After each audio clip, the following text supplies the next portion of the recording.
राधे राधे। कैसे हैं आप सब। सावन का महीना चल रहा है और आज शुक्ल पक्ष की एकादशी यानी पुत्रदा एकादशी। जो लोग पुत्रदा एकादशी का व्रत करते हैं वो लोग बहुत ही सुखी होते हैं। आज मैं आपको पुत्रदा एकादशी की कथा सुनाती हूँ। वैसे तो आप लोग ने सुना ही होगा, फिर भी मैंने सुनाना चाहा तो सुनाती हूँ। कृपया सुनिए। युधिष्ठिर ने पूछा, मधुसूदन,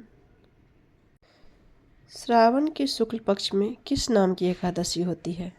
कृपया मेरे सामने उसका वर्णन कीजिए। भगवान श्री कृष्ण बोले, राजन, प्राचीन काल की बात है। द्वापर युग के प्रारंभ का समय था। महिस्तिपुर में राजा महीजीत अपने राज्य का पालन करते थे, किंतु उन्हें कोई पुत्र नहीं था, इसलिए वह राज्य उन्हें सुखदायक नहीं प्रतीत होता था। अपनी अव्यवस्था अधिक देख राजा को बड़ी चिंता हुई।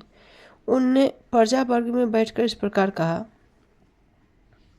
प्रजाजनों, इस जन्म में मुझसे कोई पातक नहीं हुआ। मैंने अपने खजाने में अन्याय से कमाया हुआ धन नहीं जमा किया। ब्राह्मणों और देवताओं का धन भी मैंने कभी नहीं लिया है।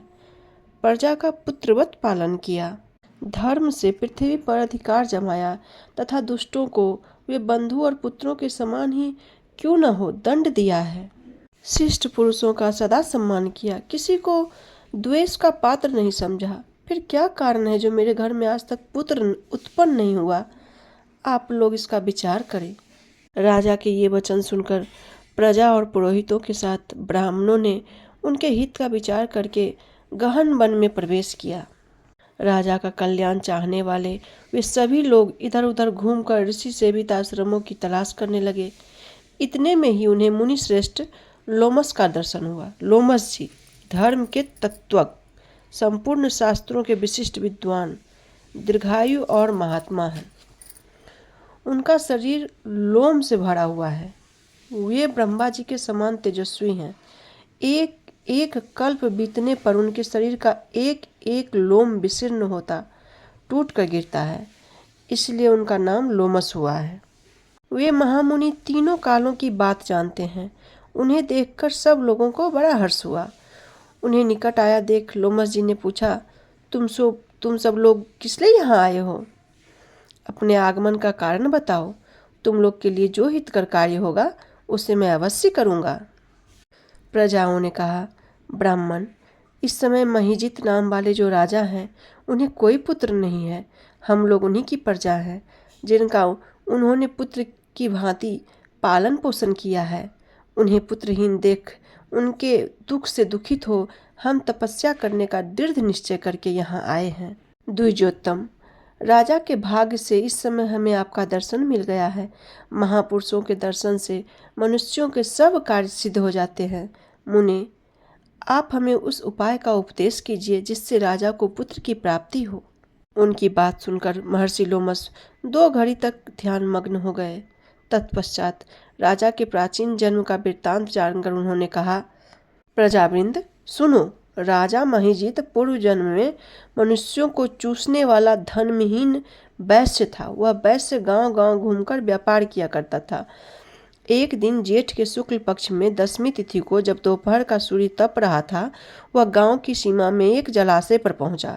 पानी से भरी हुई बावली देखकर वैश्य वहां जल पीने का विचार किया।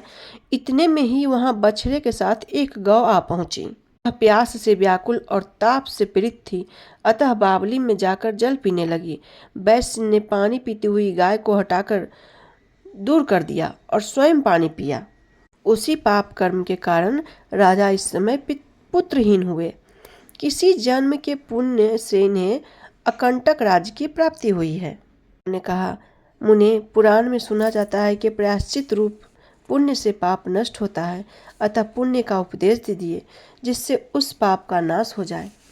लोमस जी बोले, प्रजाजनों, श्रावण मास के शुक्ल पक्ष में जो एकादशी होती है वह पुत्रदा के नाम से विख्यात है। वह मनोवांछित फल प्रदान करने वाली है। तुम लोग उसी का व्रत करो। यह सुनकर प्रजाओं ने मुनि को नमस्कार किया और नगर में आकर विधिपूर्वक पुत्रदा एकादशी के व्रत का अनुष्ठान किया। उन्होंने विधिपूर्वक जागरण भी किया और उसका निर्मल्य पुण्य राजा को दे दिया। तत्पश्चात रानी ने गर्भधारण किया और उसका प्रसव का समय आने पर बलवान पुत्र को जन्म दिया।